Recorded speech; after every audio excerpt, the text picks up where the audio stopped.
Ამ ვიდეოში ვისაუბრებთ ციფრულ პროფესიებზე, რომლებიც ძალიან პოპულარული არის მთელ მსოფლიოში. ვისაუბრებთ, რომელი პროფესიები არსებობს და როგორ შეიძლება რომ მათ დავეუფლოთ. გარდა იმისა, რომ ციფრული პროფესიები ძალიან მოთხოვნადი არის მთელ მსოფლიოში, მას აქვს ორი მთავარი უპირატესობა, რომელიც გვინდა რომ ამ ვიდეოში გამოვყოთ. ერთი არის, რომ ციფრული პროფესიების მიმართულებით კარიერის საწყის ეტაპზე მუშაობა შესაძლებელია 6-დან 12 თვემდე სწავლის შემდეგ. ხოლო მეორე არის ის, რომ ციფრული პროფესიით მუშაობა შესაძლებელია დისტანციურად. თანამედროვე ტენდენციები აჩვენებს, რომ რა პროფესიაც არ უნდა ავირჩიოთ, ნებისმიერ შემთხვევაში ძალიან გვეხმარება ხელოვნური ინტელექტის ინსტრუმენტების კარგად გამოყენება. ამიტომ ერთ-ერთი პირველი, რომელიც უნდა ისწავლოთ, არის ხელოვნური ინტელექტი და მისი გამოყენება. მეორე, რაც ასევე ძალიან საჭიროა, როდესაც პროფესიას ვეუფლებით, არის ინგლისური. ერთ-ერთი ყველაზე მაღალმოთხოვნადი პროფესია არის ციფრული მარკეტინგი. ციფრულ მარკეტინგში შედის ისეთი პროფესიები, როგორიც არის კოპირაითინგი, დიზაინი, სოციალური მედიის მენეჯმენტი, ანიმაციების შექმნა და ასე შემდეგ.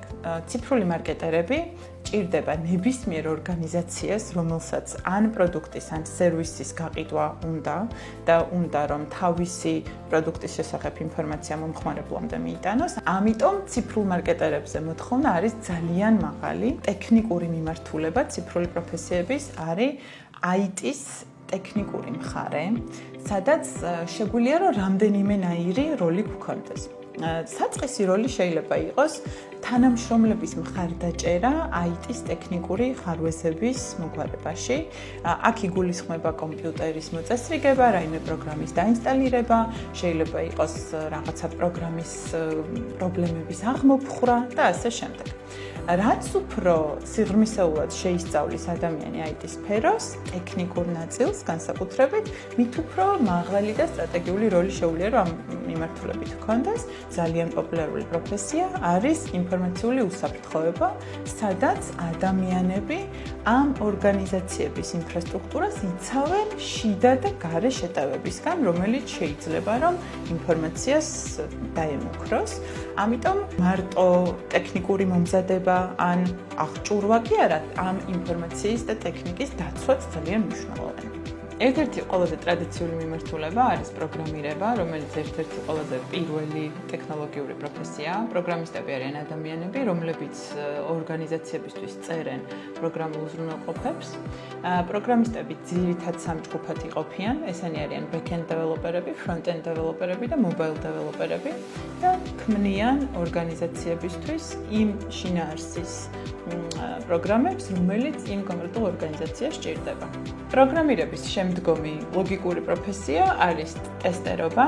ტესტერები ამოწმებენ პროგრამისტების მიერ დაწერილი პროგრამების ხარისხს და მათი მიზანია, რომ ეს პროგრამა ზუსტად იმ ფუნქციას ასრულებდეს და ზუსტად ისე მუშაობდეს, როგორც ჩაფიქრებული არის პროექტში, როდესაც დაიგეგმა. ტესტერები არიან სხვადასხვა წინა გამოცდილების მქონე ადამიანები და ისეთი მიმართულება, რომელშიც ნებისმიერი ცოდნის ადამიანს შეუძლია რომ სცადოს ბედი და ძალიან სწრაფად გადავიდეს. თითქმის 6 თვე არის საკმარისი იმისთვის, რომ ამ მიმართულებით საწყის პოზიციაზე დავიწყოთ მუშაობა. ციფრული პროფესიების ერთ-ერთი გამორჩეული მიმართულება არის მონაცემთა მეცნიერება და მონაცემთა ანალიზი, რომელიც სახელიდანაც ჩანს, რომ მონაცემებზე დაფუძნებით ეხმარება ორგანიზაციებს ძლიერი სტრატეგიული გადაწყვეტილებების მიღებაში.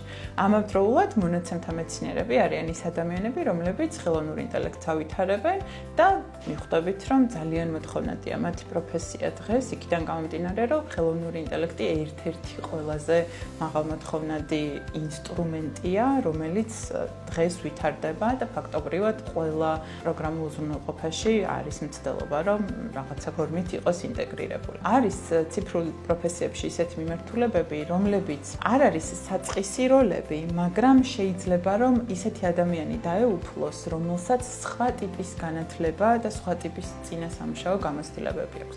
მაგალითად, რომ ავიღოთ პროდუქტების და პროექტების მენეჯმენტი. კიდევ ერთი ასეთი მიმართულება არის ბიზნეს ანალიზი, სადაც ისეთი ადამიანები ხვდებიან, რომლებსაც უკვე გამოცდილება აქვთ ბიზნესში მუშაობის, კარგად ესმით ბიზნეს პროცესები და მათი მიზანი არის ხოლმე ბიზნეს პროცესების გატექნოლოგიურებაში ბიზნესის და პროგრამისტების ერთ ენაზე ალაპარაკება.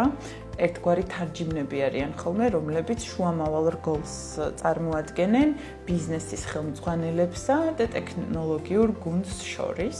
და ამ პროფესიასაც ჭირდება წინასწარი გამოცდილება ბიზნესში. და თუ ეს მიმართულება დაგაინტერესებთ, ერთ-ერთი ყველაზე კარგი რჩევა, რაც ბოლოს დროს მივიღე, არის რომ მოძებნეთ ხალხი, ვინც ამ პროფესიის წარმომადგენელია. LinkedIn-ზე, Facebook-ზე, გარშემო კითხეთ ნაცნობებს. როგორც კი მიხვდებით, რა მიმართულებით გინდათ წასვლა, მაშინვე მოძებნეთ ეს წრე და დაიწყეთ ამ წრესთან კომუნიკაცია. ეს არის ის პირველი ნაბიჯი, რომელიც დაგეხმარებათ, რომ იმ გზაზე მერე უკვე გააგრძელოთ სიარული მიზან მიმართულებით. აბა წარმატებებს გისურვებთ.